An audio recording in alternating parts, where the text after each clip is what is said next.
तो बेटा आज का चैप्टर रहेगा आपका आर्टिकल्स का, ठीक है।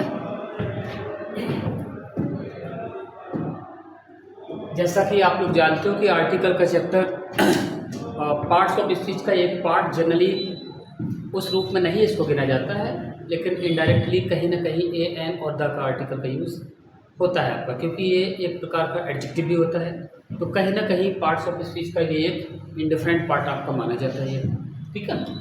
तो यहाँ आर्टिकल से रिलेटेड काफ़ी क्वेश्चंस आपके, चाहे एसएससी हो, बैंकिंग हो, या कोई भी आपका वनडे एग्जाम्स हो, उसमें इससे रिलेटेड काफ़ी क्वेश्चंस बनते हैं।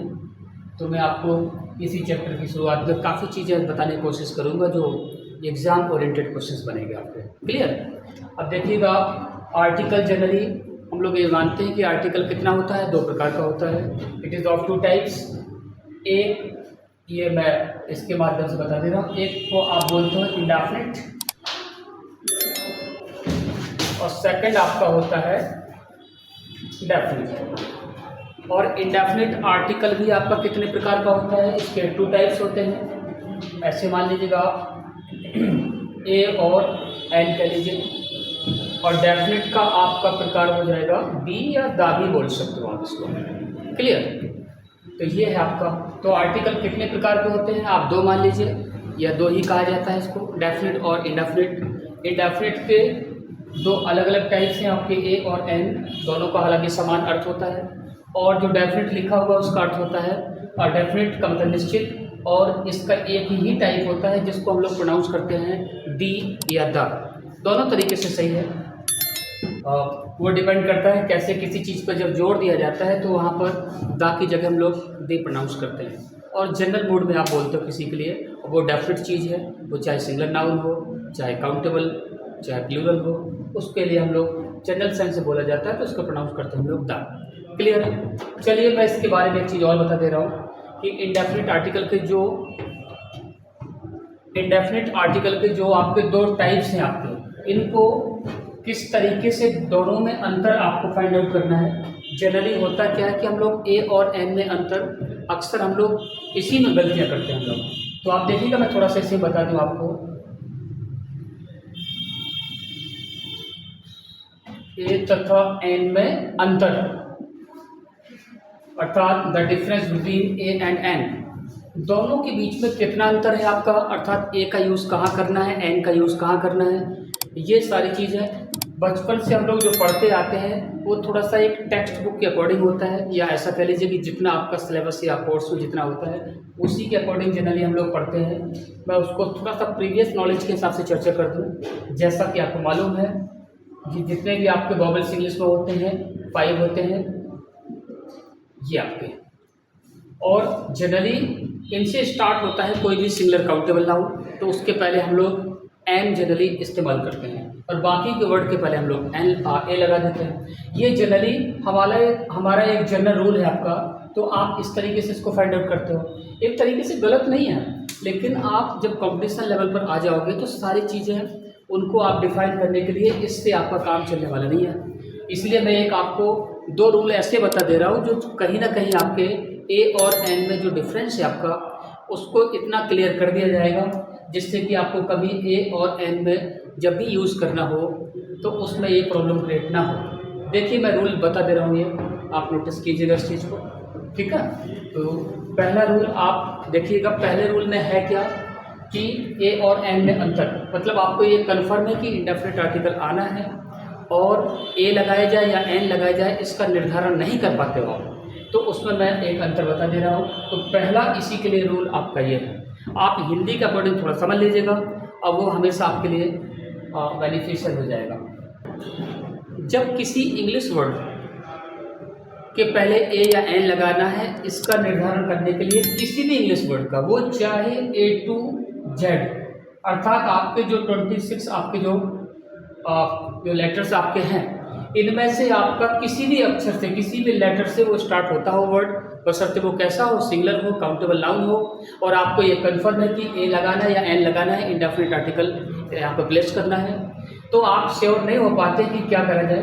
तो आप उस जो भी इंग्लिश का वर्ड है उसका आप क्या करेंगे, उसको आप हिंदी उच्चारण कीजिए आप, हिंदी उच्चारण करिए, अर्थात उसको प्रोनाउंस कीजिए, और उच्चारण करने पर जो हिंदी का जो आपका वॉवेल होता है या हिंदी का स्वर कह लीजिए, और हिंदी के स्वर कितने हैं उससे मतलब नहीं है, हमें इस रूल को समझने के लिए हिंदी के स्वर कितने मानेंगे आप, आ से लेकर के आहा तक, ऐसे मान लीजिए आप। अर्थात आप आ इ ई उ ऊ ए ऐ ओ औ अंग आहा, मतलब ये लगभग 12 है, इनको आप इस तरीके से मान लीजिए। तो आ से आहा तक, अर्थात किसी भी इंग्लिश वर्ड का एक वन लाइनर है आपका समझने के लिए। जब भी किसी इंग्लिश वर्ड के पहले, और वो वर्ड आपका सिंगुलर काउंटेबल नाउन है, उसके पहले ए लगाना है या एन लगाना है, इसका क्लियर करने के लिए इस चीज़ को हम लोग क्या करेंगे, उस इंग्लिश के वर्ड का हिंदी उच्चारण कीजिए, और हिंदी का कोई स्वर आ जाता है, वोवेल आता है, और स्वर कौन से, आ से आहा तक। तो वो इंग्लिश वर्ड के पहले, वो चाहे ए से लेकर के जेड से किसी भी लेटर से शुरू क्यों ना हो, उसके पहले यदि हिंदी का उच्चारण करने पर हिंदी का वोवेल आता है तो उसके पहले क्या लगाइएगा, एन लगाइएगा। और हिंदी का वोवेल लेटर नहीं आता है तो उसके पहले क्या लगा देंगे आप, ए लगा लीजिएगा। तो सबसे बढ़िया तरीका यही है कि बशर्ते आपको उस वर्ड का हिंदी उच्चारण करना आना चाहिए, ये सबसे बढ़िया तरीका है। तो समझ में आ गया होगा कि किसी भी इंग्लिश वर्ड के पहले ए या एन लगाना है, इसका निर्धारण करने के लिए उस इंग्लिश के वर्ड का आप हिंदी उच्चारण कीजिए, और हिंदी का वोवेल आता है, अर्थात आ से आहा तक लेटर आता है तो उसके पहले एन लगाइएगा, नहीं आता है तो आप ए लगा लीजिएगा। इससे बढ़िया कोई तरीका है नहीं। तो जैसे मैं एग्जाम्पल के थ्रू बता रहा हूँ आपको, अब देखिएगा, जैसे आप पढ़िए,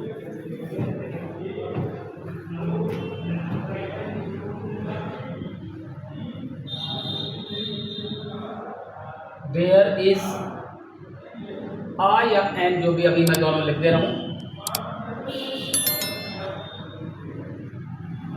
यूनिवर्सिटी इन कानपुर, ये लिखा हुआ है। देयर इज या आ या एन, जो भी कह लीजिए, यूनिवर्सिटी इन कानपुर। अब आपने यूनिवर्सिटी शब्द के पहले आपको ए या एन लगाना है, ये पता है कि ए एन आपको लगाना है यहाँ पर, लेकिन इसका निर्धारण नहीं कर पा रहे हो, तो आप इस वर्ड के पहले प्लेसमेंट हुआ है, इसी वर्ड का उच्चारण कीजिए आप। ये लिखा हुआ है यूनिवर्सिटी, तो यूनिवर्सिटी जो इसका उच्चारण आ रहा है, तो इसमें आपका कौन सा हिंदी का लेटर आ रहा है, यू आ रहा है, और यू आ रहा है तो आ से लेकर के जो आहा तक मैंने बोला था आपको, ये हिंदी का वोवेल यहाँ पे नहीं आ रहा है, अर्थात ये हिंदी का कॉन्सोनेंट है, अर्थात इस वर्ड के पहले क्या लगाएंगे आप, ए लगाएंगे आप। और एक्चुअल में देखा जाए तो यू तो आपका इंग्लिश का वोवेल है, तो 5 जो आपके इंग्लिश के वोवेल है, 5 उनके आगे आपको जनरली हम लोग एन लगाते हैं, लेकिन इसका उच्चारण करा जो कि हिंदी का वोवेल साउंडिंग नहीं आ रहा है, अर्थात वोवेल लेटर्स नहीं आ रहे हैं, तो आप क्या लगाइएगा, ए लगा लीजिएगा।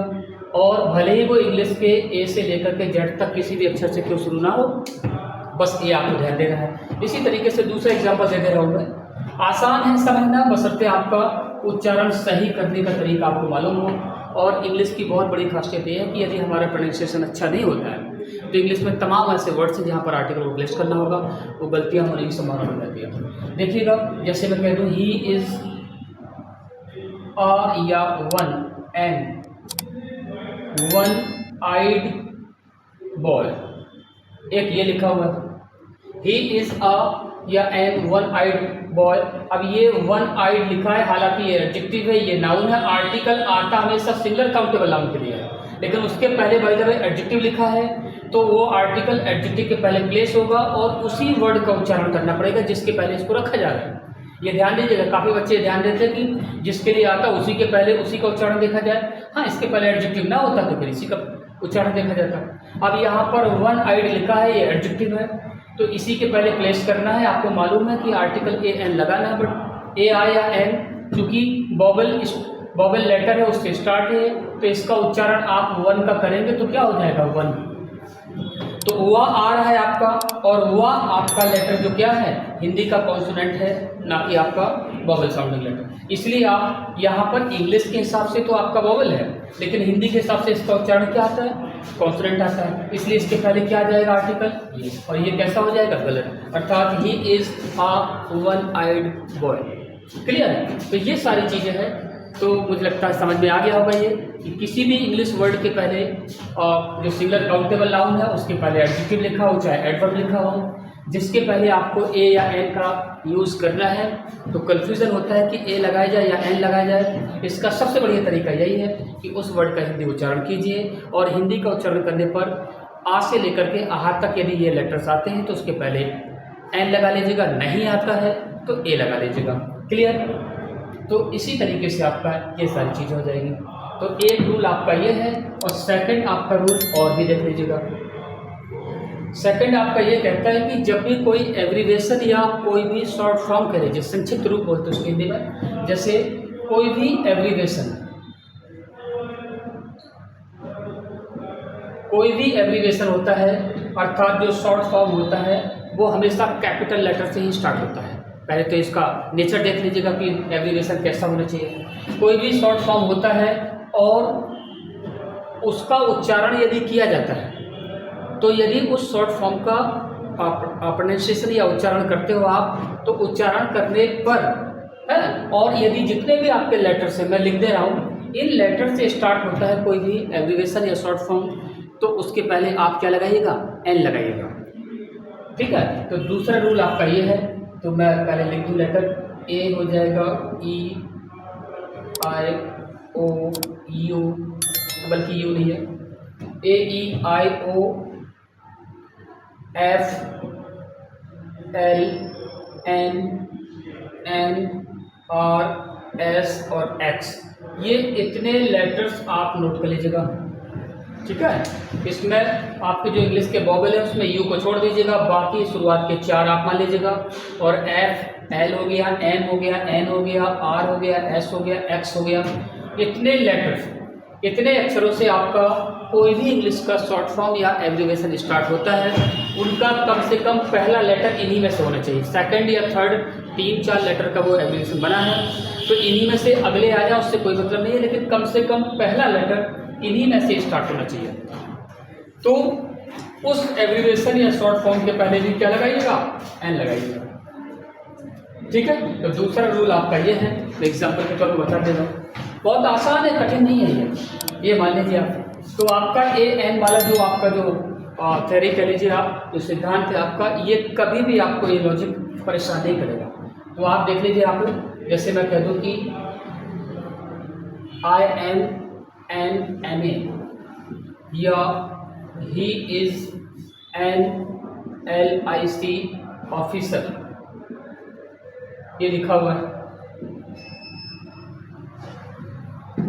तो अब यहाँ पर देखो एम ए करने वाला व्यक्ति, ये सिंगुलर काउंटेबल नाउन है, और एम ए के पहले तो इसका आप उच्चारण कीजिए। सबसे बढ़िया तरीका क्या उच्चारण करेंगे, ये इतने लेटर्स मैंने ऐसे नहीं लिख दिए हैं, जितने भी लेटर्स मैंने लिखे हैं इनको जब आप प्रोनाउंस करोगे कैपिटल लेटर के रूप में, तो कहीं ना कहीं वो वही जो मैंने अभी बताया था कि आ से लेकर के क्या आ जाएगा आपका आह तक, यही लेटर्स आएंगे जितने मैंने लिखा, ए ई आई ओ, और एफ हो गया, एल हो गया, एम हो गया, एन हो गया, आर एस एक्स। हम लोग कभी कभी देसी अंदाज में एफ को यफ बोलते हैं, एम को यम बोलते हैं, एन को यन बोलते हैं, यल बोलते हैं। ये इस तरीके से आप प्रोनाउंस करेंगे तो आपका आर्टिकल गलत हो जाएगा। यफ नहीं बोला जाता बल्कि एफ ही बोला जाता है। यल नहीं बोलते हैं, एल बोलते हैं। यम नहीं बोलते बल्कि एम बोलते हैं। तो जब एम या एन जो भी बोलेंगे आप, तो उसका उच्चारण क्या है, यही वोवेल साउंडिंग हिंदी के निकलेंगे, अर्थात उसके पहले क्या लगाइएगा? एन लगाइएगा। आप इसको देख लीजिए, एम ए को आप यदि हिंदी में लिखते तो ऐसे ही तो लिखते आप एम ए, या एल आई सी लिखते तो पहला लेटर देख लीजिए, एल हो गया और आई हो गया और सी हो गया, तो पहला लेटर हमें देखना है। तो इसका ए आया लेटर, तो ये क्या है आपका आ से आहा तक के बीच में आ रहा है, अर्थात उसके पहले क्या लग जाएगा? एन लग जाएगा। और एम ए है तो इसके पहले भी एम लिखेंगे तो ए क्या है आपका हिंदी का वोवेल है, अर्थात उसके पहले क्या लग जाएगा? ये, अर्थात both sentences are grammatically correct. तो ये आपको थोड़ा सा ध्यान देना है कि किसी भी एब्रिविएशन की शुरुआत यदि इन लेटर से होती है जो मैं लिखा चुका हूँ, तो इनके पहले आप क्या लगाइएगा? एन लगाइएगा, और बाकी लेटर से कोई एब्रिविएशन बना हुआ है उसके पहले ए का इस्तेमाल कीजिएगा। तो ए और एन में मेरे समझ में आपका क्लियर हो गया होगा सारी चीज़ें। कि ए और एन को कहाँ लिखना है। ये दो रूल्स को आप फॉलो कर लीजिएगा। और ए ई आई ओ यू जिनसे भी आप बनाते हो तो उसमें किंतु परंतु वाला बहुत मैटर काम करता है, इसलिए वो 5 रखिएगा कि वॉवेल्स मुझे जो कि लगता है कि याद है ही सब बच्चों को। तो वॉवेल से ए ई आई ओ यू 5 जो आपके वॉवेल्स हैं वो दिमाग में रखिएगा, और बाकी ए और एन में किसको प्लेस करना है उसका सबसे बढ़िया तरीका यही है, 2 है। इसमें आपकी लाइफ टाइम एरर नहीं होगी, आपकी गलती नहीं होगी। तो ठीक है बेटा, अब इतना ये सारी चीज़ें कन्फर्म हो गई हैं। तो ए एन का अंतर मैंने बताया। अब आपके यूज ऑफ इंडेफिनिट आर्टिकल, आपकी अगली हेडिंग क्या हो जाएगी, यूज ऑफ इंडेफिनिट आर्टिकल। ये क्या लिखा, अर्थात जो आपका इंडेफिनिट आर्टिकल है उसके यूज कहाँ पर करने हैं। काफ़ी रूल्स हैं इसके लिए। अभी तो मैंने ए और एन का अंतर बताया था, तो कहाँ कहाँ आपको लिखना है। तो सबसे पहला आपका रूल यही है, रूल नंबर 1 ये है कि कोई भी singular countable noun should be countable and singular. किसी भी सिंगुलर काउंटेबल नाउन के पहले आपको ए या एन लगाना है, तो वो तो आप अंतर समझ ही गए हैं। अर्थात कोई भी सिंगुलर काउंटेबल नाउन आता है और उसके पहले कुछ भी नहीं लिखा हुआ है, अर्थात वर्ब लिखी है या सेंटेंस की शुरुआत में सब्जेक्ट के रूप में है, तो उसके पहले क्या लगाइएगा, ऑटोमेटिकली आप ए या एन लगा लीजिए। या मैं अपनी भाषा में बोलूँ तो आप ये मान लीजिए कि जो भी सिंगुलर काउंटेबल नाउन होता है वो बड़ा डरने वाला नाउन कह लीजिए, अर्थात वो अकेले में कभी आता नहीं है, उसको किसी न किसी आर्टिकल की विशेष करके, है ना, ए या एन की सपोर्ट की जरूरत पड़ती है। तो ठीक है, तो पहला रूल आपका यही है कि इंडेफिनिट आर्टिकल का यूज़ हमेशा सिंगुलर काउंटेबल नाउन के पहले ही किया जाता है, और ऐसी कंडीशन में या तो उस नाउन को आप इंट्रोड्यूस भी करते हो तब भी आप ए एन लगाइएगा, जो भी उच्चारण के हिसाब से आता है, या जब किसी सिंगुलर काउंटेबल नाउन के पहले ए एन लगाते हो आप, तो कई बार क्या होता है कि उसके बारे में हम लोग कैसे होते हैं, अननोन होते हैं, अपरिचित होते हैं, अर्थात उसके बारे में हम लोग श्योर नहीं होते हैं कि क्या है, कहाँ रहता है, क्या है, सारी चीज़ें। तो ऐसी कंडीशन में आप उसके पहले इंडेफिनिट आर्टिकल ए या एन जैसा उच्चारण है वो समझ ही गए हो, आप उसी को प्लेस करते हो। तो सबसे बढ़िया रूल, सबसे पहला रूल यही है कि किसी भी सिंगुलर काउंटेबल नाउन के पहले ही ए या एन अर्थात इंडेफिनिट आर्टिकल का यूज़ किया जाता है। जैसे मैं कहूँ, जैसे a beggar has stolen my watch, ये लिखा हुआ है। इसका मतलब है यदि मैं इस आर्टिकल को यहाँ से ना लिखूं तो beggar has stolen my watch, तो ये कैसा हो जाएगा, रॉन्ग हो जाएगा। दा भी नहीं लगा सकते या दी आर्टिकल नहीं लगा सकते, क्यों, क्योंकि इसके बारे में हम लोग श्योर है नहीं।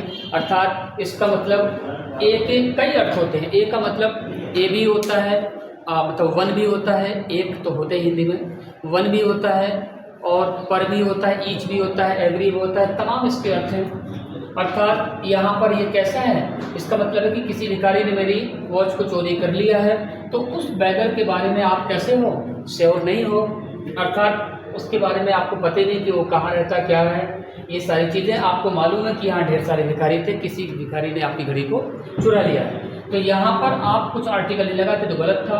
और ए का मतलब कोई एनी अर्थात अननोन जो पर्सन है, तो उसके बारे में आप कंफर्म नहीं है, इसलिए यहाँ पर आर्टिकल जरूर लग जाएगा, ऑटोमेटिकली लिख जाएगा। तो क्लियर है। तो किसी भी सिंगुलर काउंटेबल नाउन के पहले यदि कुछ नहीं लिखा तो ऑटोमेटिकली आप श्योर नहीं हो उसके बारे में, तो उसके पहले इंडेफिनिट आर्टिकल का यूज़ किया जाता है। ये पहला रूल है आपका, बेसिक रूल कह लीजिए इंडेफिनिट आर्टिकल को प्लेस करने का। दूसरी बात मैं कहूँ, दूसरा यदि आर्टिकल की बात, दूसरे रूल्स की बात करूँ मैं, तो आप ए या एन का यूज़ कई सेंस में करते हैं। इनका यूज़ आप अनेक अर्थों में करते हो आप, मतलब कहने का मतलब इसके ए और एन के कई मीनिंग्स होते हैं। जैसे आप एनी भी होता है, अर्थात ए और an means any, each, every, पर और वन भी होता है। अब सोचिए एक सिनोनिम्स के रूप में याद कर लीजिए इसको, कि ए एन का एक अर्थ एनी भी होता है, ईच भी होता है, एवरी भी होता है, और पी ए आर पर मीन्स प्रति होता है, और वन मीन्स एक होता है। ये सारे अर्थ भी इसी के सिनोनिम्स के रूप में है। अर्थात जहाँ आप ए एन लगा रहे हो वहाँ पर इन शब्दों का भी इस्तेमाल किया जा सकता है, because all the words are as synonyms.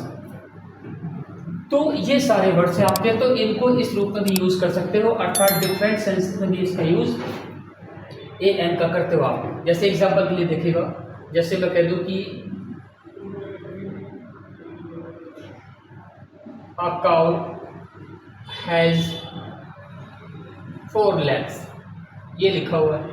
A cow has 4 legs, तो इसका मतलब जो ए लिखा हुआ है इसका मतलब क्या है? इसका मतलब है कि एनी, या आप ईच कह लीजिए, या एवरी कह लीजिए आप। ये इसी सेंस में है, ये वन के सेंस में नहीं है। अर्थात कोई भी काऊ, अ काऊ हैज़ 4 legs, अर्थात इसका मतलब है कि एक काऊ की नहीं बल्कि किसी भी प्रत्येक काऊ की कितनी लेग्स होती है? 4। तो ये सारी चीज़ें, अर्थात इसका यूज़ इन दिस सेंटेंस और is use in the sense of any, each और एवरी। तो यहाँ पर इसकी जगह आप ये प्लेस करते तो भी सही था।